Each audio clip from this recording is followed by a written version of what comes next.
Hello everyone, कैसे हैं आप लोग। आज की क्लास में हम पढ़ने वाले हैं क्लास 10th साइंस का चैप्टर नंबर 15 आवर इन्वायरमेंट। चलिए स्टार्ट करते हैं। सबसे पहला टॉपिक है ecosystem, what are its components. इस टॉपिक में हम तीन चीज़ पढ़ने वाले हैं। सबसे पहला चीज़ पढ़ेंगे इकोसिस्टम का डेफिनेशन, ये होता क्या है। दूसरा चीज़ इसके कंपोनेंट्स क्या क्या है, मतलब ये क्या क्या चीज़ से मिलकर बनता है। और तीसरा चीज़ टाइप्स ऑफ इकोसिस्टम, ठीक है। और उसके बाद हम पढ़ेंगे टाइप्स ऑफ ऑर्गेनिजम्स। चलिए पहले इसको इकोसिस्टम को समझते हैं। किसी भी एरिया में पाए जाने वाले प्लांट्स हो गए, एनिमल्स हो गए, microorganisms, human beings as well as physical surrounding. Physical surrounding मतलब मिट्टी, वहाँ पे मिट्टी सॉइल कैसा है, टेम्परेचर कितना है, रेनफॉल कितना है, विंड कैसा है, ठीक है। तो ये सभी चीज़ क्या करते हैं, आपस में इंटरैक्ट करते हैं। ये वर्ड पे ध्यान दीजिएगा, इंटरैक्ट करते हैं मतलब ये सब एक दूसरे के साथ कोई ना कोई रिलेशनशिप मेंटेन करते हैं, मतलब कोई किसी पे डिपेंडेंट होता है किसी न किसी तरीके से। तो इसी इंटरैक्टिंग सिस्टम को क्या बोलते हैं, इकोसिस्टम बोलते हैं। और ये सभी क्या करते हैं, एक बैलेंस मेंटेन करते हैं नेचर में।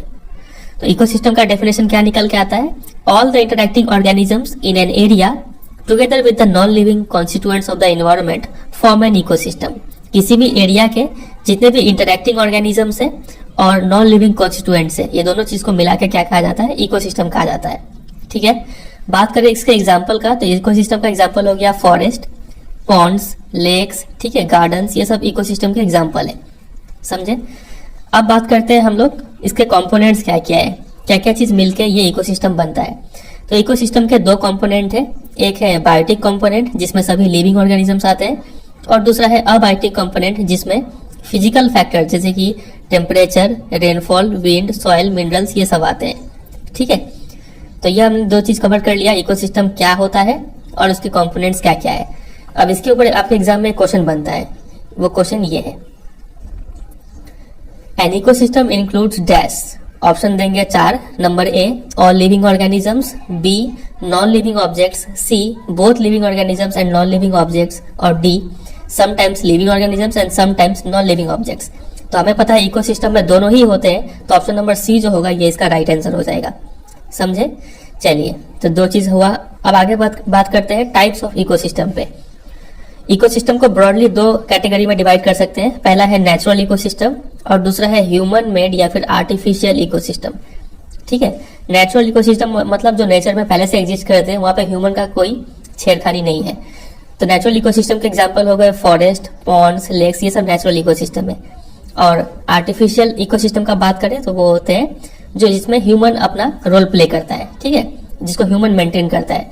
गार्डन्स हो गया, क्रॉप फील्ड्स, ये सब आर्टिफिशियल या फिर ह्यूमन मेड इकोसिस्टम क्यों कहते हैं इसको, क्योंकि एक गार्डन में किस टाइप का प्लांट ग्रो किया जाएगा उसमें ह्यूमन अपना दिमाग लगा रहा है। मिट्टी देखेगा, टेम्परेचर देखेगा, ठीक है, वो सब देख के उस हिसाब से वो इंसान अपना गार्डन में प्लांट ग्रो करेगा। इसीलिए गार्डन जो है वो चूंकि इसको ह्यूमन मैनेज कर रहा है, इसलिए ये एक आर्टिफिशियल या फिर मैन मेड इकोसिस्टम है। सिमिलरली यही रीजन होगा क्रॉप फील्ड का भी, समझे। चलिए, और कई बार इसको दो और तरीके से भी क्लासिफाई करते हैं। नेचुरल इकोसिस्टम को फर्दर दो कैटेगरी में डिवाइड कर देते हैं। एक होता है टेरेस्ट्रियल इकोसिस्टम और एक होता है एक्वेटिक इकोसिस्टम। टेरेस्ट्रियल इकोसिस्टम वो इकोसिस्टम है जो लैंड पे पाया जाता हो, इससे एग्जांपल हो गए फॉरेस्ट, डेजर्ट्स, ग्रासलैंड्स, ठीक है। और एक्वेटिक सिस्टम वो होता है जो पानी में पाया जाता हो, इससे एग्जांपल है रिवर, ओशन, सी, लेक, पॉन्ड, ये सब एक्वेटिक इकोसिस्टम है, समझे। चलिए, एक यहाँ पे एक्टिविटी दिया हुआ है 15.1, बहुत इंपॉर्टेंट एक्टिविटी है ये, इसको कवर करते हैं। देखिए लिखा हुआ है you might have seen an aquarium. आपने कभी ना कभी एक्वेरियम देखा ही होगा। चलिए एक बनाते हैं मतलब ख्यालों में बनाते हैं।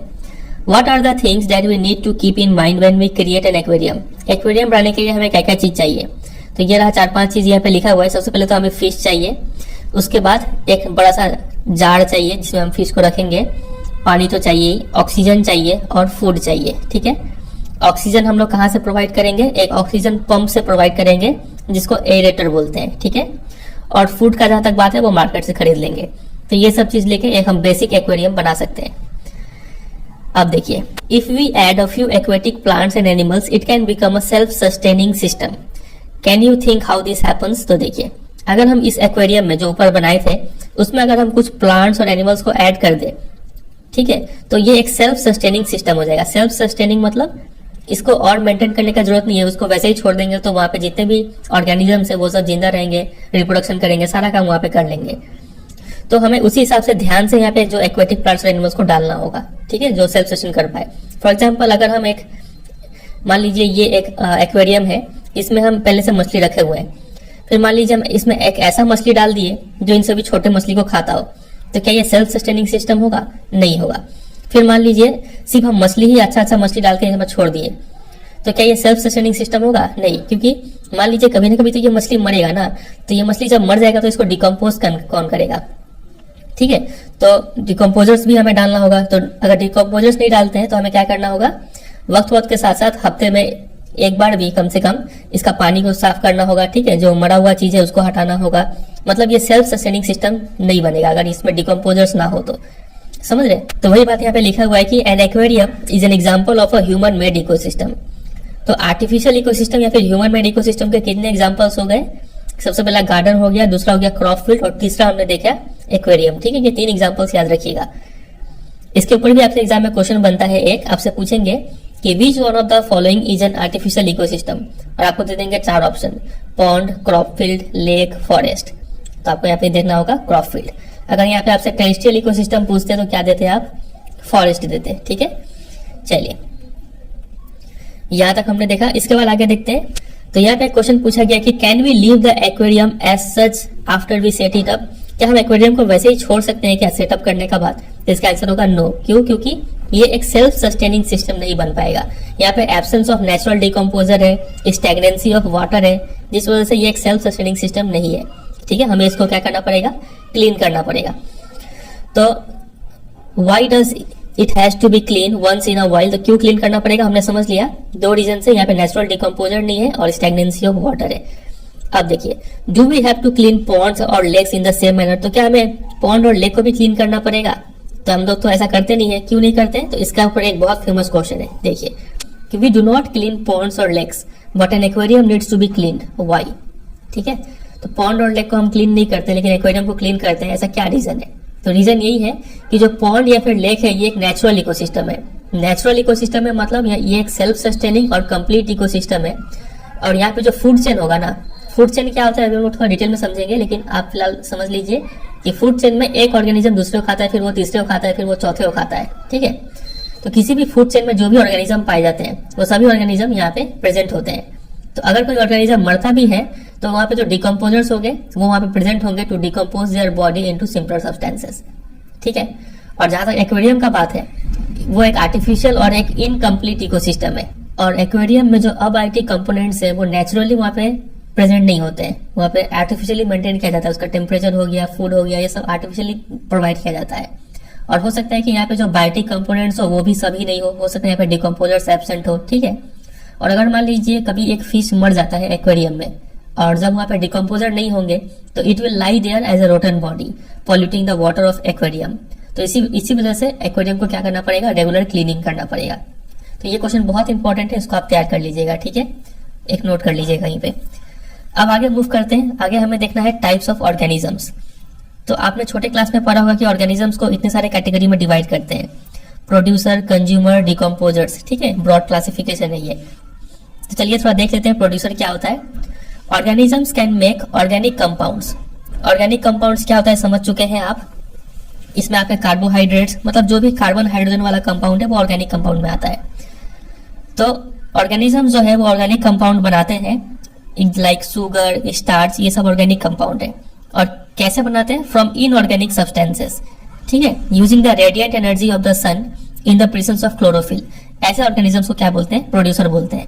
इसमें कौन कौन आते हैं? All green plants and certain bacteria which can produce food by photosynthesis come under this category and are called the producers। समझ गए? अब देखिए इसके ऊपर एक क्वेश्चन बनता है। क्वेश्चन आपसे ऐसे पूछेंगे 1 मार्क्स का, फिल इन द ब्लैंक्स के रूप में पूछेंगे कि organisms which synthesize carbohydrates from inorganic compounds using radiant energy are called dash। तो ये कौन होंगे? आपको पता है, प्रोड्यूसर्स, ठीक है। एक बात सिर्फ आप यहाँ पे याद रखिएगा कि ये लोग ऑर्गेनिक कंपाउंड बनाते हैं, कहां से? इनऑर्गेनिक को यूज करके। मतलब ये लोग इनऑर्गेनिक से क्या देते हैं? ऑर्गेनिक देते हैं। इस बात को याद रखिएगा, ठीक है। चलिए अब बात करते हैं कंज्यूमर्स। कंज्यूमर तो सबको पता है कि ये ऐसे ऑर्गेनिज्म होते हैं जो कंज्यूम करते हैं वो फूड जो कि प्रोड्यूस होता है, इधर डायरेक्टली फ्रॉम प्रोड्यूसर और indirectly bye feeding on another consumers, ठीक है। मतलब ये लोग ऐसे लोग हैं जो डायरेक्टली प्रोड्यूसर से खाना ले लेंगे या फिर कोई दूसरे कंज्यूमर से खाना ले लेंगे। ये कंज्यूमर ले के कहाँ से खाना लाए होंगे, प्रोड्यूसर से लाए होंगे, ठीक है। इसको बोलते हैं कंज्यूमर। कंज्यूमर को भी अलग अलग टाइप से क्लासिफाई किया जाता है, हार्बीवोर्स, कार्निवोर्स, ओमनीवोर्स, पैरासाइट्स, ये सब आपको पता है। आगे मूव करते हैं डिकम्पोजर्स पे। हमने देख लिया प्रोड्यूसर के ऊपर क्या क्वेश्चन बनेगा, कंज्यूमर हमने देख लिया। अब बात करते हैं डिकम्पोजर्स पे। ये काफी इंपॉर्टेंट है आपके एग्जाम के लिए, इसके ऊपर क्वेश्चन बनता है। देखिए, the micro organisms comprising bacteria and fungi break down the dead remains and waste products of organisms. These microorganisms are the decomposers, as they break down the complex organic substances into simpler inorganic substances that go into the soil and are used up once more by the plants. तो यहाँ पे decomposers का मतलब क्या हो गया, ये ऐसे माइक्रो ऑर्गेनिज्म है, काफी छोटे छोटे ऑर्गेनिज्म है, जैसे कि बैक्टीरिया हो गया, फंगी हो गया, जिनका रोल क्या होता है, ब्रेक डाउन करना, मतलब सराना, गलाना जो भी मरे हुए चीज है और वेस्ट प्रोडक्ट है, इन सबको, ठीक है। और इन माइक्रो ऑर्गेनिजम्स को डिकम्पोजर्स ही क्यों कहा जाता है, क्योंकि ये लोग क्या करते हैं, डिकम्पोज कर देते हैं, ये लोग ब्रेक डाउन कर देते हैं कॉम्प्लेक्स ऑर्गेनिक सब्सटेंस को इनटू सिंपल इनऑर्गेनिक सब्सटेंस में। अब देखिएगा, ये लोग क्या करते हैं, ऑर्गेनिक से इनऑर्गेनिक में कन्वर्ट करते हैं। कुछ याद आ रहा है आपको, यहाँ पे हमने प्रोड्यूसर में देखा था, ये लोग इनऑर्गेनिक को ऑर्गेनिक बना रहे थे, और ये डिकम्पोजर्स जो है वो क्या कर रहे हैं, ऑर्गेनिक को इनऑर्गेनिक में कन्वर्ट कर दे रहे हैं, ठीक है। मतलब ऑपोजिट काम करते हैं प्रोड्यूसर का। और ये डिकम्पोजर्स एक इंपॉर्टेंट लिंक है बिटवीन लिविंग ऑब्जेक्ट और नॉन लिविंग ऑब्जेक्ट। मान लीजिए कोई एनिमल मर गया तो उसका जितना भी मटेरियल है शरीर का, वो सब वापस नेचर में लौटाने का काम कौन करते हैं, डिकम्पोजर ही करते हैं। तो ये लिंक है between living environment and non living environment में। समझे इतना? चलिए अब इसके ऊपर क्वेश्चन बात करते हैं। क्वेश्चन आने से पहले इसके ऊपर देख लेते हैं डिकम्पोजर्स का रोल क्या क्या होता है। ये इसके ऊपर काफी इंपॉर्टेंट क्वेश्चन है। तो डिकम्पोजर का ये 4 रोल आप याद रखिएगा किसी भी इकोसिस्टम में, ठीक है। सबसे पहला है कि they act as a cleansing agent of the environment by decomposing the dead plants and animals. Environment को क्लीन करते हैं, पहला रोल। दूसरा, they help in recycling the nutrients, nutrient को रिसाइकल करते हैं, मतलब जो डेड प्लांट और एनिमल है उसका जो भी मटेरियल है, वो न्यूट्रिएंट्स है, वो निकाल के वापस नेचर को प्रोवाइड करते हैं ये लोग, तो रिसाइकल करते हैं न्यूट्रिएंट्स को ये लोग, ठीक है। तीसरा रोल हो जाएगा, they provide space for new being in the biosphere by decomposing the dead. मरे हुए को गला के नए जो आने वाले लाइफ है उसको ये लोग स्पेस प्रोवाइड करते हैं, जगह प्रोवाइड करते हैं। और चौथा रोल है कि they help in putting back the various elements into water, soil and air for the use of producers at like crop plants. वही बात फिर से लिखा हुआ है कि जो भी एलिमेंट्स है, जैसे कि न्यूट्रिएंट्स हो गया, वो सब न्यूट्रिएंट्स को वापस ये लोग मिट्टी में, वाटर में, एयर में डाल देते हैं, ताकि जो प्रोड्यूसर है वापस इन सब चीज को यूज करके फिर से फूड प्रोड्यूस करे। मतलब ये लोग साइकिल मेंटेन करने में हेल्प करते हैं, ठीक है। तो ये 4 रोल आप याद रखिएगा डिकम्पोजर का, बहुत बार आता है एग्जाम में, इसका फंक्शन पूछते हैं, ठीक है।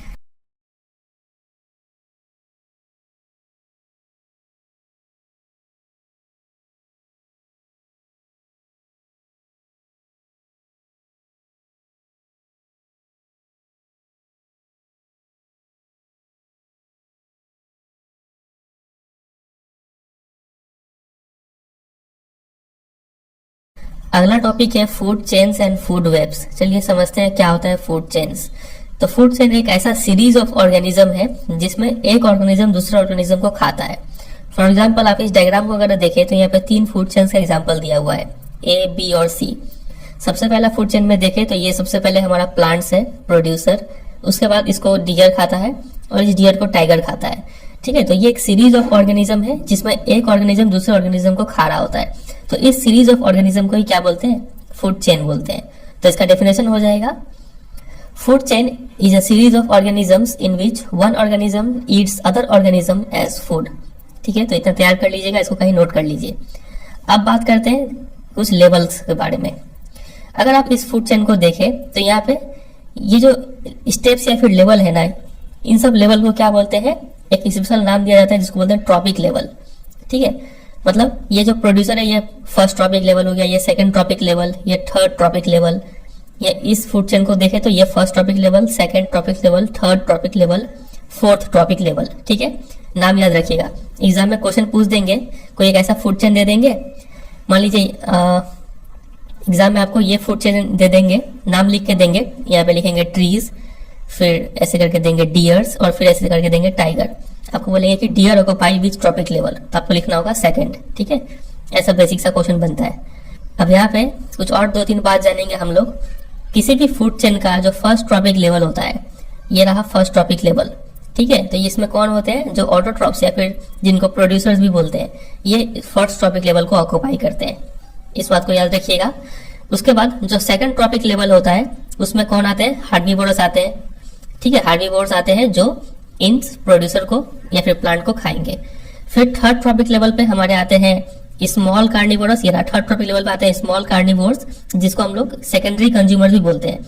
और फोर्थ ट्रॉपिक लेवल पे टर्सरी कंज्यूमर्स आते हैं या फिर लार्जर कार्निवोर्स। मतलब सिंपल शब्दों में आप ऐसे याद रखिएगा, सबसे पहला फर्स्ट स्टेप में फर्स्ट ट्रॉपिक लेवल पे आपका आता है प्रोड्यूसर, उसके बाद ये हो गया हमारा हार्बीवोर्स, उसके बाद ये स्मॉल कार्निवोर और ये हो गया लार्ज कार्निवोर। दूसरे शब्दों में इसको ऑटोट्रॉप्स बोलेंगे, इसको प्राइमरी कंज्यूमर बोलेंगे, इसको सेकेंडरी कंज्यूमर और इसको टर्सरी कंज्यूमर, ठीक है। तो ये सब कुछ टर्म्स दिया गया है। इसके ऊपर एग्जाम में क्वेश्चन बनता है कि in a food chain the third trophic level is always occupied by dash. Third trophic level पे कौन होता है, 4 ऑप्शन दे देंगे, कार्निवोर्स, हार्बीवोर्स, डिकम्पोजर्स, प्रोड्यूसर्स। तो आपको लिखना होगा कार्निवोर्स।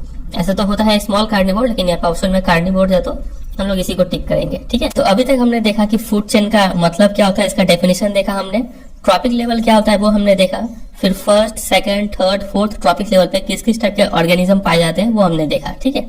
अब हम बात करेंगे कुछ एग्जाम्पल्स ऑफ फूड चेन्स के बारे में। तो यहाँ पे कुछ एग्जाम्पल्स दे रहे हैं, आप इसको याद कर लीजिएगा। अगर हम बात करें टेरेस्ट्रियल इकोसिस्टम में जो फूड चेन पाए जाते हैं तो उसका ये 2 एग्जाम्पल आप याद रखिएगा। पहला हो गया ग्रास, ग्रास को खाएगा रैबिट, रैबिट को वुल्फ, वुल्फ को टाइगर। दूसरा हो जाएगा ग्रास, फिर ग्रास को कौन खाएगा, ग्रास हॉपर, फिर फ्रॉग, स्नेक और हॉक, ठीक है। ये 2 आप टेरेस्ट्रियल इकोसिस्टम से याद कीजिएगा। और एक्वेटिक इकोसिस्टम से आप इसको याद कीजिएगा, यहाँ पे जो छोटे छोटे प्लांट्स होते हैं रिवर में फिर पॉन्ड में, उसको फाइटोप्लैंक्टन बोलते हैं। इसको खाएगा एमीबा, उसको खाएगा ऑक्टोपस, फिर सील, फिर वेल। या फिर दूसरा याद कर सकते हैं कि phytoplankton, zooplankton, prawn, mosquito, smaller fish, bigger fish, crocodile. ऐसे करके आप याद कर लीजिए, इसके ऊपर क्वेश्चन बनेगा, ठीक है। आपसे एग्जाम्पल सिंपल में पूछ लेंगे कि give an example of aquatic food chain, तो आपको इन दोनों में से कोई एक लिख देना है, ठीक है। चलिए आगे मूव करते हैं। अब यहाँ पे कुछ और बात लिखा हुआ है, ये देखिए। जो ऑटोट्रॉप्स जो पाए जाते हैं फर्स्ट ट्रॉपिक लेवल पे, इनका काम क्या होता है, ये लोग सनलाइट में जो एनर्जी प्रेजेंट है उसको कैप्चर करते हैं और उसको कन्वर्ट कर देते हैं केमिकल एनर्जी में। ये बहुत इंपॉर्टेंट है, बोर्ड में पूछा जा चुका है कि ये किस टाइप की एनर्जी में कन्वर्ट करते हैं सोलर एनर्जी को, तो आपको लिखना होगा केमिकल एनर्जी में, ठीक है। इसके बाद जो ऑटोट्रॉप्स है उससे एनर्जी अब कहाँ चला जाता है, हेट्रोट्रॉप्स और डिकम्पोजर्स में चला जाता है। क्योंकि जब हेट्रोट्रॉप्स ये सब ऑर्गेनिज्म जब इसको खाएंगे तो एनर्जी यहाँ से मूव करना स्टार्ट कर जाएगा, ठीक है। और एक बात और याद रखिएगा, किसी भी फूड चेन में जो स्टार्टिंग होता है वो तो प्रोड्यूसर से ही होगा, और जो एंडिंग होगा ना, लास्ट में टाइगर भी मरेगा तो इसको कौन खाएगा, डिकम्पोजर्स खाएंगे। तो लास्ट लिंक जो होता है वो डिकम्पोजर होता है, याद रखिएगा इसको, ठीक है। चलिए अब लेकिन जब एक लेवल से दूसरे लेवल पे जब एनर्जी पास ऑन होता है ना, तो large amount of energy lose हो जाता है। अब वो एनर्जी कैसे लूज होता है, कितना लूज होता है, वो हम अब देखेंगे। यहाँ पे कुछ पॉइंट्स में लिखा हुआ है, यहाँ पे हर एक पॉइंट्स काफी इंपॉर्टेंट है। चलिए एक एक करके सबको पढ़ते हैं। सबसे पहला है ये, the green plants in a terrestrial ecosystem capture about 1% of the energy of sunlight that falls on their leaves and convert it into food energy. सबसे पहले जो नीचे में होता है वो कौन होता है, प्रोड्यूसर, मतलब जो ग्रीन प्लांट होते हैं वो। ये क्या करते हैं, जब इसको एनर्जी कहाँ से मिलता है, ये तो किसी को खाता नहीं है ना, तो ये लोग स्पेशल है यहाँ पे ये लोग, क्योंकि ये लोग सनलाइट को यूज करते हैं और बाकी इनऑर्गेनिक मटेरियल को यूज करके ऑर्गेनिक मटेरियल बनाते हैं ये लोग, ठीक है। तो सनलाइट से जो भी एनर्जी आता है ना, उसका सिर्फ 1% एनर्जी ही ये लोग कैप्चर करते हैं और उसको फूड में स्टोर कर पाते हैं। फॉर एग्जाम्पल मान लीजिए सन से आ रहा है 10,000 जूल एनर्जी आ रहा है, ठीक है। इसको कई बार लिखा जाता है 10, इस 3 जीरो का बदले हम लोग किलो लिख देते हैं, 10 किलो जूल भी लिखते हैं, तो इसको आप याद रखिएगा, ठीक है।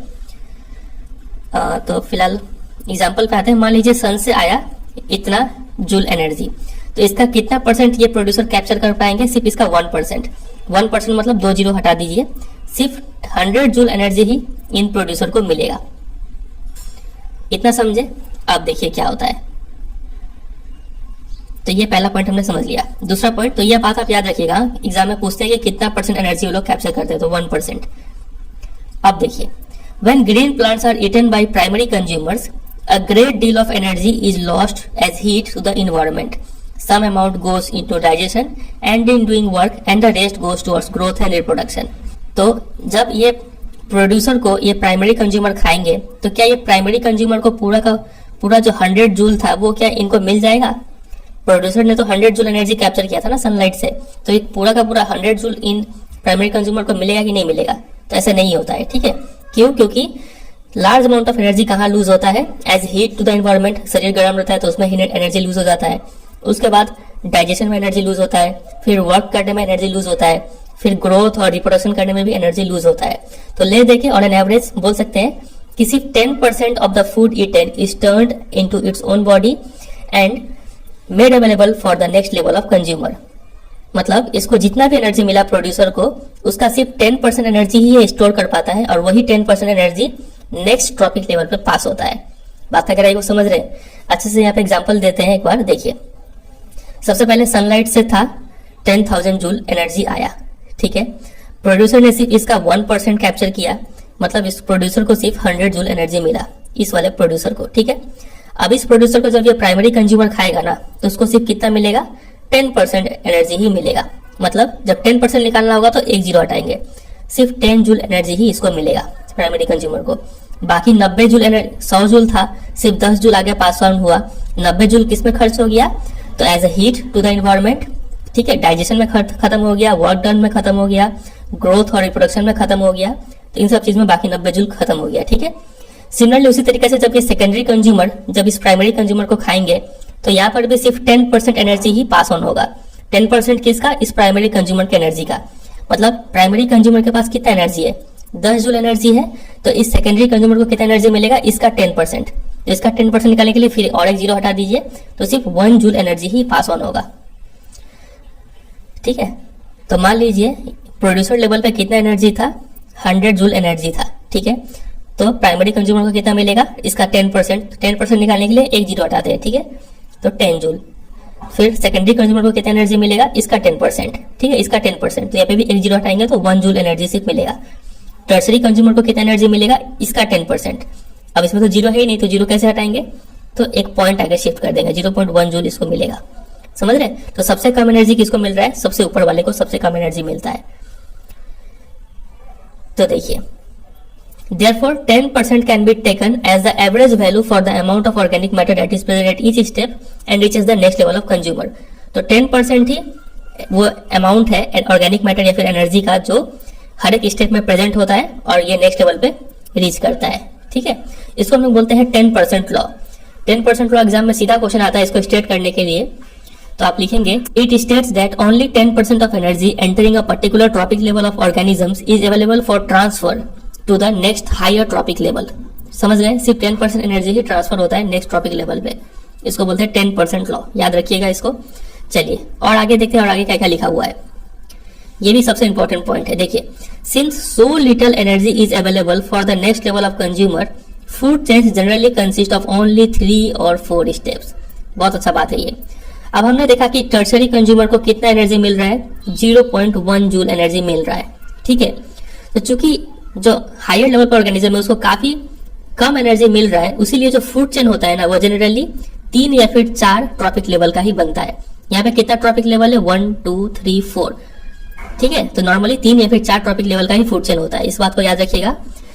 अब मान लीजिए इसके ऊपर भी कोई एक ट्रॉपिक लेवल होता, कोई और ऑर्गेनिज्म होता, तो उसको कितना एनर्जी मिल रहा होता? इसका 10%, इसका 10% निकालेंगे तो पॉइंट है और आगे शिफ्ट हो जाएगा, मतलब 0.01 जूल एनर्जी ही सिर्फ इसको मिलेगा। तो ये काफी कम एनर्जी होगा और वो एनर्जी इनफ नहीं होगा इस ऑर्गेनिज्म को अपना लाइफ को मेंटेन करने के लिए, ठीक है। The loss of energy at each step is so great that very little usable energy remains after 4 trophic level. हर एक स्टेप में कितना एनर्जी लॉस हो जाता है? मतलब 90% ऑफ एनर्जी लॉस हो जाता है, जिस वजह से जो यूजेबल एनर्जी है वो काफी कम बचेगा आफ्टर 4 ट्रॉपिक लेवल्स, ठीक है। काफी इंपॉर्टेंट पॉइंट्स है, आपसे एग्जाम में डायरेक्ट क्वेश्चन पूछेंगे कि फूड चेन से जनरली 3 या फिर 4 स्टेप्स का ही क्यों होता है, तो आपको लिखना होगा क्योंकि सिर्फ 10% ऑफ एनर्जी ही एक स्टेप से दूसरे स्टेप में पास ऑन होता है, इसलिए काफी कम एनर्जी अवेलेबल होता है नेक्स्ट लेवल ऑफ कंज्यूमर के लिए, ठीक है। और लॉस ऑफ एनर्जी इतना हाई है कि यूजुअल एनर्जी काफी कम बचता है आफ्टर 4 ट्रॉपिक लेवल, समझे। चलिए, तो ये भी तैयार कर लिया हमने और आगे मूव करते हैं। ये एक और पॉइंट है यहाँ पे, ये भी काफी अच्छा पॉइंट है। There are generally a greater number of individuals at the lower trophic level of an ecosystem. The greatest number is of the producer. इसको समझते हैं। ये जो डायग्राम है ना, इसको बोलते हैं ट्रॉपिक लेवल का डायग्राम। ये डायग्राम ट्रायंगल के शेप में बनाया गया है, सिर्फ स्टाइल के लिए नहीं बनाया गया है, इसका कुछ मीनिंग भी है। यहाँ पे आप देखेंगे इस ट्रायंगल का बेस है, बेस में कौन पाया जाता है? प्रोड्यूसर। इसका ये इंडिकेट करता है कि यहाँ पे नंबर ऑफ ऑर्गेनिज्म सबसे ज्यादा है। फिर प्राइमरी कंज्यूमर्स नंबर में थोड़े कम हो गए, सेकेंडरी कंज्यूमर का नंबर और भी कम हो गया, और टर्सरी कंज्यूमर का नंबर और भी कम हो गया। तो जैसे जैसे आप ऊपर जाएंगे वैसे वैसे नंबर ऑफ ऑर्गेनिजम्स डिक्रीज होते जाएंगे। ठीक है, अब चूंकि देखिए यहाँ पे सबसे ज्यादा एनर्जी अवेलेबल था, इसीलिए मैक्सिमम नंबर ऑफ ऑर्गेनिजम्स इसी लेवल पे पाए जाते हैं। फिर यहाँ पे थोड़ा एनर्जी कम गया तो थोड़ा कम ऑर्गेनिज्म, यहाँ पे भी एनर्जी और कम गया तो और कम ऑर्गेनिज्म, और सिमिलरली यहाँ पे भी। ठीक है, इस बात को याद रखिएगा। और देखिए अब यहाँ पे एक क्वेश्चन और पूछ लेते हैं आपसे कि मान लीजिए, थोड़ी देर के लिए मान लीजिए कि ये जो सेकेंड ट्रॉपिक लेवल है प्राइमरी कंज्यूमर का, यहाँ पे सभी ऑर्गेनिज्म मर गए, तब क्या होगा? जब यहाँ पे सभी ऑर्गेनिज्म मर जाएंगे तो देखिए प्रोड्यूसर को खाने वाला कोई नहीं बचेगा। ये जो सेकेंडरी कंज्यूमर है, ये कार्निवोर होते हैं, ये तो प्रोड्यूसर को नहीं खा सकते ना, ग्रीन प्लांट को नहीं खा सकते हैं। तो प्रोड्यूसर का नंबर अब बढ़ता ही चला जाएगा, इनका नंबर इंक्रीज होता चलेगा क्योंकि इसको खाने वाला कोई नहीं है। और जहां तक सेकेंडरी कंज्यूमर का बात है, अब ये किसको खाएंगे? ये तो इनको अब खाना नहीं मिलेगा, तो इनका ये लोग मरते चले जाएंगे, तो इनका नंबर डिक्रीज होता चला जाएगा। और इस वजह से जो नेचर में या फिर इकोसिस्टम में इम्बैलेंस क्रिएट हो जाएगा। समझ रहे? 3 इफेक्ट। पहला इफेक्ट तो क्या होगा? मान लीजिए ये अगर किल हो जाता है तो इनका नंबर्स इंक्रीज होगा, इनका नंबर्स डिक्रीज होगा, और नेचर में क्या हो जाएगा? इम्बैलेंस हो जाएगा। तो ये देखिए, ये क्वेश्चन आपके एग्जाम में आ चुका है कि what will happen if we kill all the organisms in one trophic level. तो आंसर हो जाएगा if we kill all the organisms in one trophic level the following effects will take place. सबसे पहला, the population of organism in previous trophic level will increase, पिछले वाले का increase हो जाएगा। और the organisms in next trophic level will not be able to get the food, so they will migrate to some other ecosystem और die. क्या तो दूसरे इकोसिस्टम में चले जाएंगे, नहीं तो मर जाएंगे। और तीसरा इफेक्ट क्या होगा? It will cause an ecological imbalance in the food chain. समझे? काफी इंपॉर्टेंट है, इसको तैयार करके रख लीजिएगा।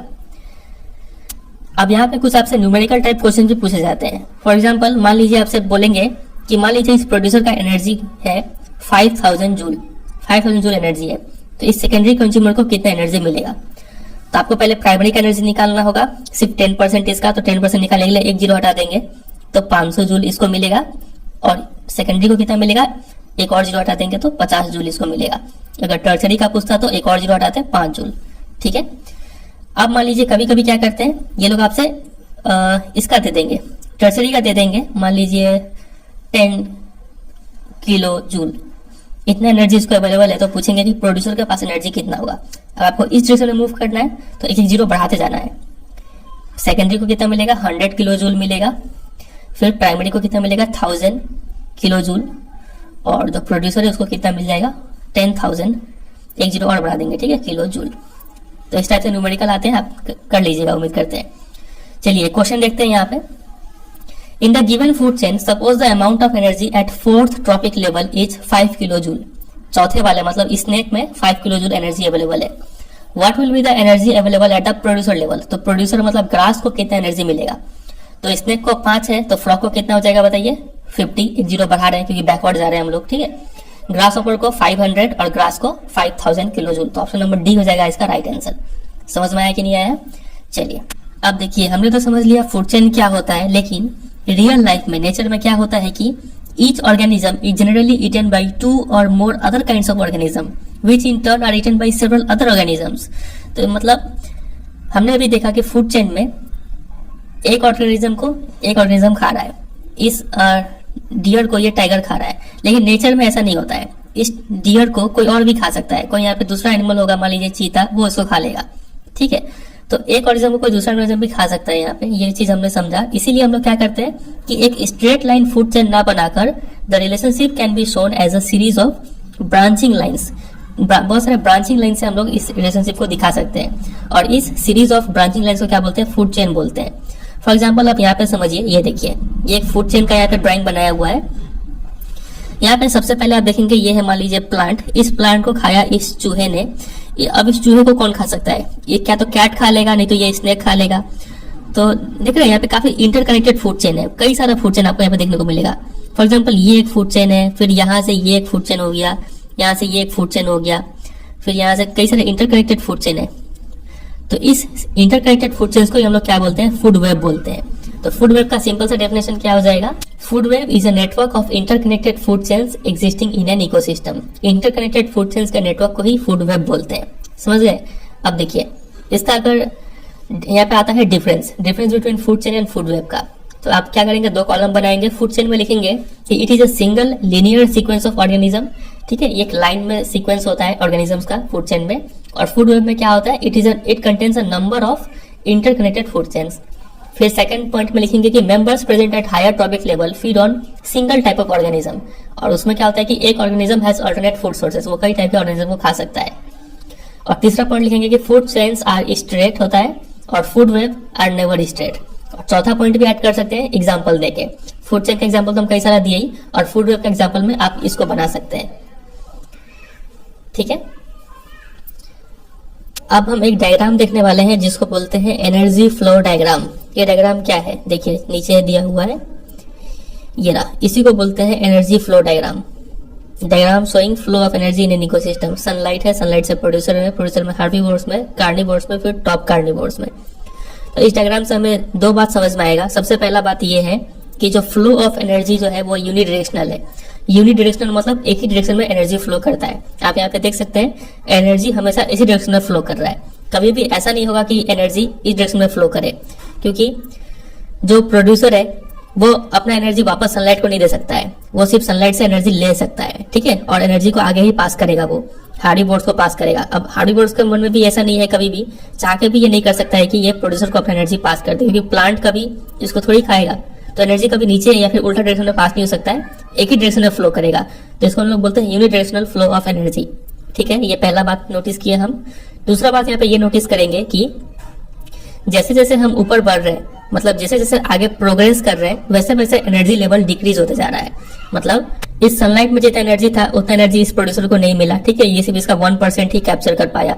फिर हार्डीबोर्ड्स भी प्रोड्यूसर का सारा एनर्जी नहीं ले पाया, सिर्फ 10% एनर्जी ही ले पाया। ठीक है, फिर कार्निवोर्स भी इसका 10% ले पाया। तो जो एनर्जी लेवल है वो डिक्रीज कर रहा है प्रोग्रेसिवली। ठीक है, तो ये 2 बात हम यहाँ पे नोटिस किए। तो वही 2 बात यहाँ पे लिखा हुआ है, देखिए। From energy flow diagram, 2 things become clear. Firstly, the flow of energy is unidirectional. समझ में आ गया? The energy that is captured by the autotrophs, मतलब जो प्रोड्यूसर एनर्जी जो कैप्चर करते हैं, does not revert back to the solar input. वापस सन के पास नहीं जाएगा। और जो energy which passes to the herbivores does not come back to the autotrophs. Energy जो herbivores के पास चला गया वो autotroph के पास वापस नहीं आएगा। As it moves progressively through the various trophic level, it is no longer available to the previous level. तो ये जो वर्ड है ना प्रोग्रेसिवली, इसका मतलब होता है आगे की तरफ बढ़ना। तो एनर्जी हमेशा आगे की तरफ मूव करता है, तो वो पीछे के लेवल को एनर्जी वापस अवेलेबल नहीं हो सकता है। ठीक है, तो इसके ऊपर एग्जाम में क्वेश्चन बनता है कि एक्सप्लेन करने बोल देंगे कि why flow of energy is unidirectional in a food chain. तो आपको यहाँ से ये सब पूरा लिखना पड़ेगा। दूसरा बात यहाँ पे लिखा हुआ है कि energy available at each trophic level gets diminished progressively due to loss of energy at each level. Progressively मतलब जैसे जैसे आप आगे बढ़ेंगे वैसे वैसे एनर्जी लेवल जो है वो डिक्रीज होता चला जाएगा एट ईच ट्रॉपिक लेवल। ठीक है, तो ये 2 बात हमने नोटिस किया। अब हम बात करेंगे एक इंपॉर्टेंट फिनोमेनन के बारे में। चलिए पहले समझते हैं, फिर उस फिनोमेनन का नाम जानेंगे। Another interesting aspect of food chain is how unknowingly some harmful chemicals enter our bodies through the food chain. एक चीज क्या होता है कि हम लोग अनजाने में ही कई सारे हार्मफुल केमिकल्स, एक हार्मफुल केमिकल का नाम है DDT, डाइक्लोरो डाइफिनाइल ट्राइक्लोरोइथेन। ठीक है, ये एक नॉन बायोडिग्रेडेबल सब्सटेंस है, मतलब ये कभी गलेगा नहीं, ये वैसे का वैसा नेचर में एग्जिस्ट करता रहेगा। तो ऐसा हार्मफुल केमिकल्स अनजाने में ही हमारे शरीर में एंटर कर जाते हैं इस फूड चेन से। तो इसको हम समझेंगे कि कैसे एंटर करते हैं। देखिए, आपने पिछली क्लास में पढ़ा होगा कि कैसे वाटर पॉल्यूट होता है। इसका एक रीजन है पेस्टिसाइड्स और केमिकल्स जो हम यूज करते हैं अपने क्रॉप्स को प्रोटेक्ट करने के लिए फ्रॉम डिजीज एंड पेस्ट से। ठीक है, ये पेस्टिसाइड या फिर केमिकल्स क्या तो बारिश होता है तो बह के मिट्टी के अंदर चला जाएगा या फिर बह के किसी वाटर बॉडी में चला जाएगा। अगर ये पेस्टिसाइड या फिर केमिकल मिट्टी के अंदर जाता है तो इसको क्या होता है, देखिए, फ्रॉम द सॉइल दीज मतलब ये पेस्टिसाइड या फिर केमिकल्स। ठीक है, these chemicals are absorb by the plants along with water and minerals. Plants जब मिट्टी से वाटर या फिर मिनरल्स अब्सॉर्ब कर रहे होते हैं तो ये लोग उसके साथ साथ ये हार्मफुल केमिकल्स को भी अब्सॉर्ब कर लेते हैं।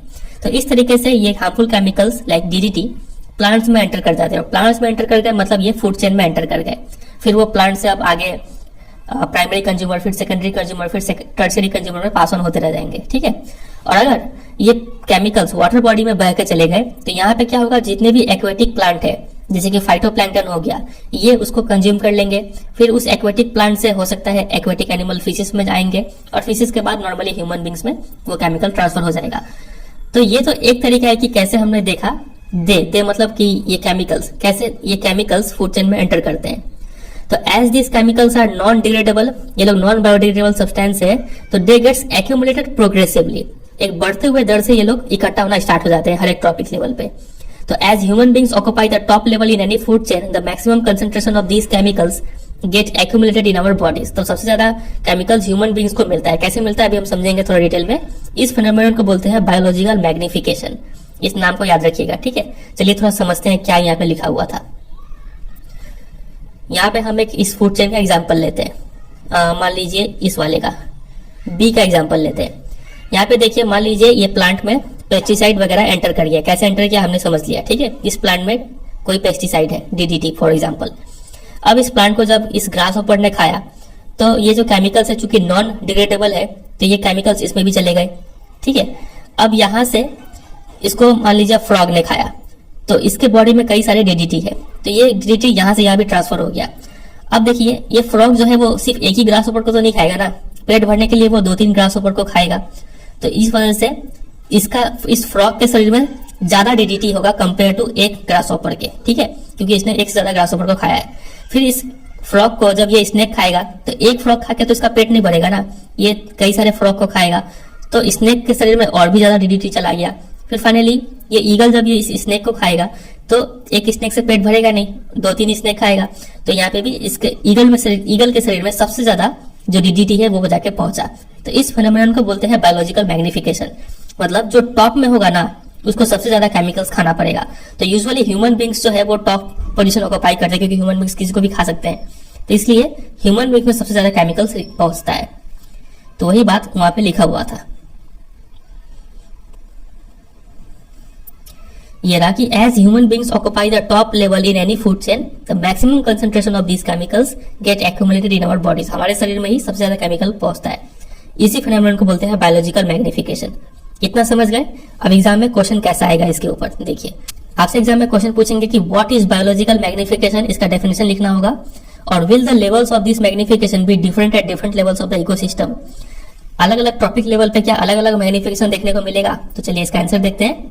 सबसे पहले definition, the phenomenon of progressive increase, ठीक है, बढ़ते हुए दर से ये बढ़ता है, in concentration of certain harmful biodegradable सब chemicals such as DDT at different trophic levels of food chain is called biological magnification. समझ में आ गया। अब देखिए दूसरा क्वेश्चन था कि क्या ये अलग अलग ट्रॉपिक लेवल पे अलग अलग मैग्निफिकेशन देखने को मिलेगा। इसका आंसर होगा हाँ। The concentration of harmful chemicals will be different at different trophic level. सबसे लो कहाँ पे होगा, फर्स्ट ट्रॉपिक लेवल पे, जितना नीचे रहेंगे उतना कम केमिकल देखने को मिलेगा। और हाईएस्ट कहाँ पे होगा, last tropic level of the food chain पे। समझ गए, तो इसको आप तैयार कीजिएगा।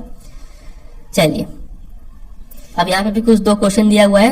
पहला क्वेश्चन है what are trophic level, each step और level of a food chain forms a trophic level, ठीक है, इतना सा लिख देंगे, काम बन जाएगा। फिर give an example of food chain और state the different trophic levels in it. एक फूड चेन का एग्जांपल देना, ट्रॉपिक लेवल को स्टेट करना है, तो ऐसे करके आप लिख देंगे ये,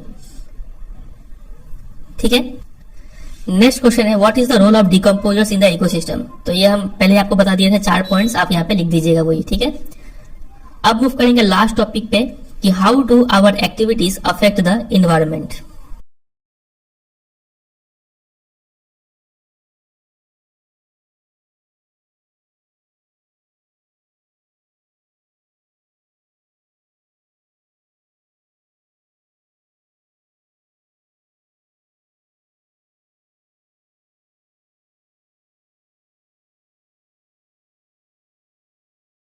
इस टॉपिक में हमें 2 इन्वायरमेंटल प्रॉब्लम्स पढ़ना है। पहला है डिप्लीशन ऑफ ओजन लेयर और दूसरा है वेस्ट डिस्पोजल। चलिए ओजन लेयर से स्टार्ट करते हैं and how it is getting depleted. तो देखिए ओजन होता क्या है वो समझिए। ओजन जिसका फॉर्मूला है O3 is a molecule formed by 3 atoms of oxygen. Oxygen के जब 3 एटम्स मिलेंगे ना तो जो मॉलिक्यूल बनेगा O3 बनेगा, इसी को ओजन बोलते हैं। अगर आप सिर्फ 2 ऑक्सीजन के एटम को कंबाइन करेंगे तो क्या मिलेगा, वो ऑक्सीजन गैस मिलेगा जो हम नॉर्मली ब्रीथ करते हैं जिसमें, ठीक है। चलिए वाइल O2 का काफी यूज है, ये ऑक्सीजन है, लाइफ गिविंग गैस है ये। लेकिन दूसरी तरफ जो ओजोन है ना, ये एक डेडली पॉइजन है, इसको आप सूंघ लेंगे तो आपका मौत भी हो सकता है। लेकिन at higher levels of the atmosphere, ठीक है, आपको पता है एटमोस्फेयर के कई सारे लेवल्स है, तो हायर लेवल पे ओजोन एक इंपॉर्टेंट फंक्शन को परफॉर्म करता है। वो फंक्शन क्या है? इट शील्ड या फिर protect the surface of the earth from ultraviolet radiation from the sun. अब देखिए, सन का जो रेज है ना, उसमें कई सारे टाइप के रेडिएशन होते हैं, उसमें से एक है अल्ट्रावायलेट रेज या फिर अल्ट्रावायलेट रेडिएशन। तो ये मान लीजिए अर्थ है और अर्थ के ऊपर कई सारे लेयर्स ऑफ एटमोस्फेयर है, तो इसी किसी एक लेयर में हमारा क्या होगा? ओजोन गैस प्रेजेंट होगा। ये ओजोन गैस का रोल क्या है? ये अर्थ को प्रोटेक्ट करता है या जो अल्ट्रावायलेट रेज आ रहे हैं उससे। अल्ट्रावायलेट रेज को ये ब्लॉक कर देगा, जो अच्छा रेज है उसको अर्थ पे आने देगा। समझ रहे? तो वही इसका रोल हो गया। इस बात को आप याद कीजिएगा कि it shields the surface of the earth from ultraviolet radiation from the sun. ठीक है, अगर ये अल्ट्रावायलेट रेडिएशन अर्थ पे पहुंच जाएगा ना, तो this radiation is highly damaging to organisms, काफी नुकसान पहुंचा सकता है। For example, it is known to cause skin cancer in human beings, skin cancer हो सकता है। ठीक है, इससे तो ये हमने समझ लिया यहाँ पे दो बात। तो अभी तक हमने क्या क्या देखा? सबसे पहले हमने इसका डेफिनेशन देखा, इतना याद कीजिएगा, बहुत इंपॉर्टेंट। ओजोन का फॉर्मूला क्या होता है वो हमने देखा, O3। ओजोन का नेचर क्या होता है? डेडली पॉइजन है, लेकिन इसका इंपॉर्टेंट फंक्शन क्या है? ये अर्थ के सरफेस को बचाता है from ultraviolet radiation from the sun. ठीक है, चलिए, और ये रेडिएशन अगर अर्थ पे पहुंच जाए तो ये क्या करेगा? स्किन कैंसर करेगा। इतना चीज हमने समझा। अब हम समझेंगे कि ये ओजोन बनता कैसे है। देखिए, ozone at the higher levels of the atmosphere is a product of UV radiation acting on oxygen molecule. होता क्या है? The high energy UV radiation split apart some molecular oxygen into free oxygen O atoms. होता क्या है? देखिए, atmosphere में oxygen है, जब उस पर सन का अल्ट्रावायलेट रेस पड़ता है ना, तब वो क्या हो जाता है? स्प्लिट हो जाता है दो ऑक्सीजन के एटम्स में। समझ रहे? आप इस इक्वेशन को समझ रहे? यहाँ पे O2 लिखा हुआ है, इस पे यूवी रेस पड़ा और ये दो ऑक्सीजन के एटम्स में स्प्लिट हो गया। अब यही जो अलग अलग ऑक्सीजन के एटम्स है, these atoms then combine with molecular oxygen to form ozone as shown. अब इसी में से एक जो एटम है ऑक्सीजन का, वो मॉलिक्यूलर ऑक्सीजन के साथ कंबाइन कर लेगा और क्या बना देगा? O3, जो ओजोन कहलाता है। तो ये कैसे बनता है, वो इसका इतना प्रोसेस है। इसके ऊपर एग्जाम में क्वेश्चन आया हुआ है, इसको आप इतना तैयार कर लीजिएगा। अब बात करते हैं ओजोन डिप्लीशन के ऊपर। The amount of ozone in the atmosphere began to drop sharply in the 1980s। 1980s मतलब 1980 से लेकर 1989 तक। ठीक है, तो इस टाइम पीरियड में द अमाउंट ऑफ ओजोन था एटमोस्फेयर में, वो काफी डिक्रीज होने लग गया। ये डिक्रीज होने का रीजन क्या था? This decrease has been linked to synthetic chemicals like chlorofluorocarbon CFCs which are used in refrigerants, which are used as refrigerants and in fire extinguisher। तो इस टाइम पे जो एटमोस्फेयर में जो ओजोन गैस था वो काफी डिक्रीज होने लग गया। तो डिक्रीज होने का रीजन क्या बताया गया? ये समझा गया कि जो सिंथेटिक केमिकल्स है, जैसे कि क्लोरोफ्लोरोकार्बन्स, और भी कई सारे केमिकल है जैसे कि कार्बन टेट्राक्लोराइड और मिथाइल ब्रोमाइड, और भी बहुत सारे। फिलहाल आप इस तीन का नाम याद रखिएगा। ठीक है, ये लोग ओजोन को डिप्लीट करते हैं, ओजोन को खत्म करते हैं। ठीक है, तो ये क्लोरोफ्लोरोकार्बन जिसका use as a refrigerant use होता है, फायर एक्सटिंग्विशर में यूज होता है, ये क्लोरोफ्लोरोकार्बन्स ओजोन लेयर को डिस्ट्रॉय करते हैं। ठीक है, इसीलिए 1987 में जो United Nation Environmental Programme UNEP था, इन्होंने एक एग्रीमेंट साइन करवाया सभी देशों से, और इसमें यह फिक्स किया गया कि जो भी कंट्री है वो अपना CFC प्रोडक्शन, मतलब क्लोरोफ्लोरोकार्बन का प्रोडक्शन 1986 के लेवल तक ही रखेंगी। मतलब इस ईयर में जितना CFC प्रोड्यूस होता था उससे ज्यादा लिमिट को एक्सीड नहीं करना है। ठीक है, उतना तक ही रखना है। It is now mandatory for all the manufacturing companies to make CFC free refrigerator throughout the world. अब ये मैंडेटरी कर दिया गया है, कंपलसरी कर दिया गया है सभी मैन्युफैक्चरिंग कंपनी के लिए कि वो लोग जो भी रेफ्रिजरेटर बनाए उसमें CFC फ्री हो। ठीक है, पूरे वर्ल्ड में। तो ये सब कुछ स्टेप्स लिए गए हैं। तो एग्जाम में आपसे क्वेश्चन पूछेंगे कि क्या क्या स्टेप्स लिए गए हैं या फिर ले सकते हैं ओजोन लेयर को डिप्लीट होने से बचाने के लिए। तो यहाँ पे लिखिएगा, सबसे पहला पॉइंट होगा कि use of CFCs can be reduced by using alternate products that do not harm the ozone layer. दूसरा अल्टरनेटिव ढूंढना होगा CFCs का। ठीक है, फिर दूसरा पॉइंट लिखेंगे कि also safe disposal of old appliances like refrigerators prevent it's emission. जो ओल्ड अप्लायंस होंगे उसका अच्छे से डिस्पोज किया जाए ताकि वहां से जो CFC है वो ना निकले। और तीसरा हो जाएगा कि reduce the usage of air conditioner. Air conditioner से भी CFC निकलता है और वो भी हार्मफुल है ओजोन के लिए। ठीक है, तो ये सब कुछ 3 तरीके हैं, आप इसको तैयार कर लीजिएगा। तो इसी के साथ ये ओजोन लेयर का जो टॉपिक है ये खत्म हो गया। क्या क्या तैयार करना है एक बार फिर से रिकैप करते हैं। डेफिनेशन, फॉर्मूला, नेचर, इसका यूज, ठीक है। फिर यहाँ पे कैसे बनता है वो, फिर उसको बचाने के लिए क्या क्या स्टेप्स लिए गए हैं वो, और कौन से केमिकल से जो ओजोन लेयर को डिप्लीट करते हैं। पहला हो गया क्लोरोफ्लोरोकार्बन CFC, दूसरा हो गया कार्बन टेट्राक्लोराइड, तीसरा हो गया मिथाइल ब्रोमाइड, ठीक है। और भी बहुत सारे, 3 का नाम याद रखिएगा, और इस तीनों में भी सबसे फेमस कौन सा है, नंबर 1 वाला क्लोरोफ्लोरोकार्बन, ठीक है। चलिए अब आगे स्टार्ट करते हैं दूसरा टॉपिक, जो कि है waste disposal, managing the garbage we produce. तो काफी सारा कचरा पैदा हो रहा है आजकल। जितने भी वेस्ट है उसको 2 कैटेगरी में डिवाइड कर सकते हैं। एक होता है बायोडिग्रेडेबल और दूसरा होता है नॉन बायोडिग्रेडेबल। बायोडिग्रेडेबल सब्सटेंस या फिर बायोडिग्रेडेबल वेस्ट वो वेस्ट होते हैं जो that can be broken down by biological processes, मतलब जिसको डिकम्पोजर्स सड़ा या फिर गला सकते हैं, वो होते हैं बायोडिग्रेडेबल सब्सटेंस, ठीक है। और जिसको डिकम्पोजर्स सड़ा या फिर गला नहीं सकते हैं, वो होते हैं नॉन बायोडिग्रेडेबल। ये नॉन बायोडिग्रेडेबल हार्मफुल होता है। These substances may be inert and simply persist in the environment for a long time. काफी देर तक एनवायरमेंट में रह सकते हैं और में harm the various members of the ecosystem, और ये मतलब मेंबर्स को, ऑर्गेनिजम्स को हार्म भी पहुंचाते हैं, ठीक है। चलिए कुछ क्वेश्चंस देख लेते हैं यहाँ से। सबसे पहला क्वेश्चन बनता है कि why are some substances biodegradable and some non biodegradable. तो इस क्वेश्चन में आपको दोनों का डेफिनेशन लिख देना है, काम बन जाएगा, ऊपर जो हमने देखा वो। Question number 2, give any 2 ways in which biodegradable substance would affect the environment। Biodegradable substance कैसे अफेक्ट करता है एनवायरमेंट को। देखिए तो ये 2 तरीके से अफेक्ट करता है। Number 1, they will serve as breeding ground for flies and mosquitoes which are carriers of disease like cholera, malaria etc। यहाँ पे मच्छर फरेंगे, कई सारे मक्खियां आएंगी, जब ये सड़ेंगे गलेंगे तो ये पहला इफेक्ट हो गया। और दूसरा, they produce foul smell thus causing air pollution, ठीक है, स्मेल भी आता है जब ये सड़ते गलते हैं, तो ये 2 इफेक्ट हो गया। फिर तीसरा क्वेश्चन है, give any 2 ways in which non biodegradable substance would affect the environment। तो ये कैसे अफेक्ट करते हैं, देखिए। पहला इफेक्ट होगा कि excess use of non biodegradable substance like fertilizer, pesticide, DDT run off with rain water to water bodies causing water pollution. ये वाटर पॉल्यूशन करते हैं। और दूसरा हो जाएगा कि दे में choke the sewer system of city और टाउन डेट में ओवरफ्लो ओवर रोड्स, ठीक है। तो मतलब ये ड्रेन वगैरह को ब्लॉक कर देते हैं, जिस वजह से पानी रोड के ऊपर बह सकता है। तो ये 2 इफेक्ट आप यहाँ पे लिख सकते हैं।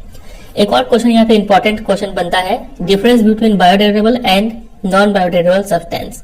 तो सबसे पहला पॉइंट तो ये लिखेंगे कि डेफिनेशन लिख देंगे दोनों में, पहला पॉइंट में। दूसरा पॉइंट में लिखेंगे बायोडिग्रेडेबल वाले में कि they can be recycled naturally and can also be reused by man and their products do not pollute the environment. ये एनवायरमेंट फ्रेंडली होते हैं। और इसमें लिखेंगे कि they cannot be recycled naturally and their products cause environmental pollution. अपने आप ये रिसाइकल नहीं होंगे, इंसान चाहेंगे तो ये रिसाइकल कर सकते हैं इसको, ठीक है। तीसरा पॉइंट में लिखेंगे कि they can produce useful products after biodegradation, ठीक है। गलने का बाद ये एक इंपॉर्टेंट मतलब फर्टिलाइजर का काम करेंगे, नेचुरल फर्टिलाइजर का। और जहां तक नॉन बायोडिग्रेडेबल का बात है तो वो क्या होता है, they remain unchanged chemically because they are non biodegradable, ठीक है। एग्जाम्पल्स लिख देंगे चौथे पॉइंट में। इसका हो जाएगा would, paper, vegetable peels etcetera. और उसमें लिख देंगे प्लास्टिक, DDT, पेस्टिसाइड्स एक्सेट्रा, ठीक है, क्लास। चलिए तो ये हो गया। अब यहाँ पे कुछ बताया गया कि इतना सारा कचरा पैदा क्यों हो रहा है। तो यहाँ पे 3 रीजन दिया गया है इतना सारा वेस्ट जनरेट होने का। पहला, improvement in our lifestyle have resulted in greater amount of waste material generation. जैसे जैसे लाइफस्टाइल इंप्रूव हो रहा है वैसे वैसे वेस्ट भी ज्यादा जनरेट कर रहे हैं। दूसरा रीजन होगा ये, changes in attitude have also a role to play with more and more things we use becoming disposable. हम लोग का एटीट्यूड भी चेंज हो रहा है, हम लोग ज्यादा पैकेज फूड को प्रीफर करते हैं, ऐसे ऐसे सामान को यूज कर रहे हैं जिससे ज्यादा से ज्यादा डिस्पोजेबल वेस्ट जनरेट हो रहा है, ठीक है। और तीसरा रीजन हो जाएगा कि changes in packaging have resulted in much of our waste becoming non biodegradable. Packaging भी सामान का इस तरीके से हो रहा है कि ज्यादातर वेस्ट जो जनरेट हो रहा है वो नॉन बायोडिग्रेडेबल कैटेगरी में आता है, ठीक है। मतलब मेनली प्लास्टिक का यूज किया जा रहा है पैकेजिंग के लिए। चलिए फिर यहाँ पे एक थिंक इट ओवर बताया गया है। ये एग्जामिनेशन पॉइंट ऑफ व्यू से इंपॉर्टेंट नहीं है, लेकिन फिर भी एक बार देख लेते हैं क्या लिखा हुआ है इसमें। अगर आप अपने पेरेंट्स से पूछेंगे तो वो लोग बताएंगे कि एक समय ऐसा था कि ट्रेन्स में जो चाय सर्व किए जाते थे वो प्लास्टिक के ग्लासेस में सर्व किए जाते थे, जो वापस पीने के बाद दुकान वाले को रिटर्न करना पड़ता था, ठीक है। इसके बाद डिस्पोजेबल कप्स आ गया। इसका काफी तारीफ किया गया कि इसमें क्या होता है कि आप चाय पी के कप को फेंक देते हैं, जिसका तारीफ किया गया क्योंकि ये काफी हाइजीन मेंटेन हो रहा था इससे, ठीक है। लोग को की कप में बार बार चाय नहीं पीना पड़ रहा था, धोने का झंझट नहीं था। लेकिन इस वजह से क्या हो रहा था कि जो वेस्ट जनरेशन था वो काफी इंक्रीज हो गया, क्योंकि लोग चाय पी के फेंक दे रहे थे कप को, तो वेस्ट जनरेट हो रहा था। इसके बाद कुछ समय बाद क्या हुआ कि कूलर का सिस्टम लाया गया, मिट्टी के कप, ठीक है। इसमें लोग चाय पी के फेंक रहे थे, लेकिन इसका भी एक प्रॉब्लम था कि मिट्टी के कप को बनाने के लिए जो टॉप सॉइल होता है, फर्टाइल टॉप सॉइल, उसका यूज किया जाता है। तो इतने सारे लोग जब चाय पियेंगे तो काफी सारा सॉइल का लॉस हो रहा था यहाँ पे, तो ये भी सिस्टम हटाया गया। अब क्या लाया गया है, डिस्पोजेबल पेपर कप्स लाया गया है। तो आपको ये सोचना है कि ये डिस्पोजेबल पेपर कप्स का क्या एडवांटेज है ओवर डिस्पोजेबल प्लास्टिक कप्स। तो ये आप सोचिएगा, काफी इजी है और कुछ है नहीं यहाँ पे, ठीक है। यहाँ पे 2 क्वेश्चन है, ये रहा, व्हाट इज ओजोन, ओजोन क्या होता है हमने देख लिया। How does it affect any ecosystem, तो ओजोन का यूज यहाँ पे लिख देना है। दूसरा क्वेश्चन है, how can you help in reducing the problem of waste disposal, give any 2 method. Waste generation को आप कैसे कम करेंगे, 2 तरीके बताने हैं आपको। तो पहला पॉइंट आप लिख सकते हैं कि by minimising the use of items resulting into waste generation and promoting the use of recyclable articles, ठीक है। दूसरा में लिखेंगे separating biodegradable and non biodegradable waste before their disposal and dumping, समझ में आ ही गया होगा। और तीसरा में लिखेंगे recycling the non biodegradable waste material, ठीक है।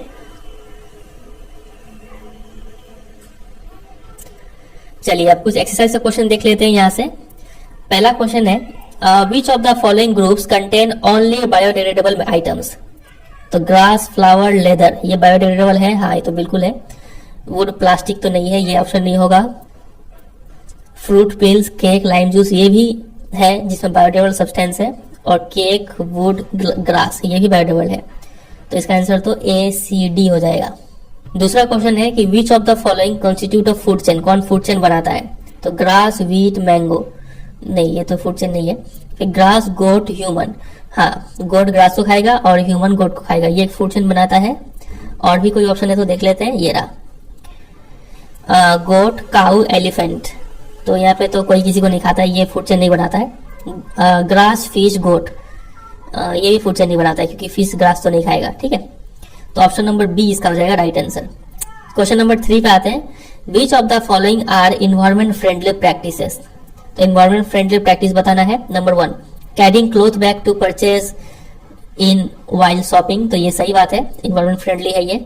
Switching off unnecessary lights and fans, ये भी इन्वायरमेंट फ्रेंडली है। Walking to school instead of getting your mother to drop you on her scooter, school चल के जाए, तो ये भी सही बात है, पेट्रोल बचेगा। तो ABC मतलब ऑल ऑफ द अबव इसका राइट आंसर हो जाएगा, ठीक है। तो इसको आप एज ए MCQ प्रिपेयर नहीं कीजिए, इसको आप as a question answer prepare कर लीजिए। आपसे एग्जाम में पूछ सकते हैं कि एनवायरमेंट फ्रेंडली प्रैक्टिसेस कुछ बताइए अपने तरफ से, तो आप ये 3 पॉइंट वहां पे लिख सकते हैं, ठीक है। Question number 4, what will happen if we kill all the organisms in one trophic level. तो ये तो हमने देख लिया, पहले ही डिस्कस कर लिया। अगला क्वेश्चन है कि will the impact of removing all the organisms in a trophic level be different for different trophic level. पूछा जा रहा है कि मान लीजिए यहाँ पे प्रोड्यूसर है, फिर है आपका primary consumer, secondary consumer, tertiary consumer. मान लीजिए हम इसको हटाते हैं, एक ठो को, प्राइमरी कंज्यूमर को हटाते हैं, तो क्या इसका इम्पैक्ट अलग अलग ट्रॉपिक लेवल पे अलग अलग पड़ेगा। तो हाँ, इसका इम्पैक्ट अलग अलग पड़ेगा, क्योंकि जो प्रीवियस लेवल है वहाँ पे जो पॉपुलेशन ऑफ ऑर्गेनिज्म है वो इंक्रीज होगा, और जो नेक्स्ट लेवल है वहाँ पे पॉपुलेशन ऑफ ऑर्गेनिज्म डिक्रीज होगा because of lack of food, ठीक है। Can the organisms of any trophic level be removed without causing any damage to the ecosystem. तो बिना इकोसिस्टम को डैमेज किए क्या हम किसी भी ट्रॉपिक लेवल के सारे ऑर्गेनिज्म को हटा सकते हैं। तो ऐसा पॉसिबल नहीं है, ठीक है, क्योंकि जब भी आप किसी भी ट्रॉपिक लेवल को गायब करेंगे तो आपको पता ही है क्या क्या प्रॉब्लम क्रिएट करेगा। प्रीवियस लेवल का पॉपुलेशन इंक्रीज हो जाएगा, नेक्स्ट लेवल का पॉपुलेशन डिक्रीज हो जाएगा, और इकोसिस्टम में इम्बैलेंस क्रिएट हो जाएगा। Question number 6, what is biological magnification, हमने देख लिया। Will the levels of this magnification be different at different level of the ecosystem, ये भी हमने देख लिया। इसका आंसर होगा यस, जो लोएस्ट है वहां पे मैग्निफिकेशन सबसे कम होगा, और जो हाईएस्ट ट्रॉपिक लेवल है वहां पे मैग्निफिकेशन हाईएस्ट होगा। Question number 7, what are the problems caused by non biodegradable waste that we generate. इससे क्या क्या प्रॉब्लम होता है तो हमने पहले देख लिया, 2 इफेक्ट, ठीक है। जो सीवर सिस्टम है वो ब्लॉक होगा, और जो पेस्टिसाइड, फर्टिलाइजर्स, DDT ये सब है, ये सब अगर बह के पानी में जाएंगे तो वाटर पोल्यूशन करेंगे, ठीक है। Question number 8, if all the waste we generate is biodegradable will this have no impact on the environment. बोला कि अगर हम सिर्फ बायोडिग्रेडेबल वेस्ट अगर जनरेट करें तो इसका इन्वायरमेंट में क्या कोई इम्पैक्ट नहीं होगा। तो इसका आंसर होगा 2 तरीके से। अगर हम शॉर्ट टर्म में देखें तो शॉर्ट टर्म में इम्पैक्ट तो पड़ेगा, ये गंदा स्मेल पैदा करेगा, प्लस मॉस्किटोज, फ्लाइज वगैरह काफी सारे डिजीज फैलाएंगे। लेकिन अगर लॉन्ग टर्म का बात करें तो लॉन्ग टर्म में इस टाइप का कोई भी वेस्ट बचेगा ही नहीं, क्योंकि ये सब डिग्रेड हो जाएंगे, ठीक है। तो लॉन्ग टर्म में नो इम्पैक्ट, लेकिन शॉर्ट टर्म में इम्पैक्ट पड़ेगा। Question number 9, why is the damage to the ozone layer is a cause of concern. Ozone layer का खत्म होना क्यों टेंशन का बात है, तो इसका इंपॉर्टेंस बता देना है कि ओजोन का क्या इंपॉर्टेंस है। What steps are being taken to limit the damage, क्या क्या स्टेप से ओजोन का डिप्लीशन को कम कर सकते हैं, तो हमने 3 स्टेप बताया था आपको, वो आपको यहाँ पे लिखना है, ठीक है। चलिए वीडियो को एंड करने से पहले एक क्वेश्चन आपके लिए, क्वेश्चन होगा ये कि what will happen if deer is missing in the food chain given below, grass, deer, tiger, अगर यहाँ से डियर को गायब कर देंगे तो ये फूड चेन का क्या इफेक्ट पड़ेगा। 4 ऑप्शन दिया गया है, आप ध्यान से पढ़िएगा और इसका आंसर कमेंट सेक्शन में बताइएगा, ठीक है। चलिए फिर एंड करते हैं। उम्मीद करते हैं आपको ये पूरा चैप्टर अच्छे से समझ में आया होगा। वीडियो अच्छा लगा तो वीडियो को जरूर एक लाइक कर दीजिएगा और कमेंट करके बताइएगा आपको ये वीडियो कैसा लगा। कोई डाउट हो तो वो भी पूछ सकते हैं और दोस्तों के साथ शेयर कीजिए इस वीडियो को। और अगर आप इस चैनल पर नए हैं तो चैनल को सब्सक्राइब भी कर लीजिए, ठीक है। और चैनल पर बाकी वीडियोस को चेकआउट कीजिए, क्लास 10 से रिलेटेड है, आपको जरूर वहां से हेल्प पहुंचेगा। चलिए फिर एंड करते हैं, मिलते हैं बहुत जल्द किसी और चैप्टर के साथ। तब तक के लिए good bye and take care.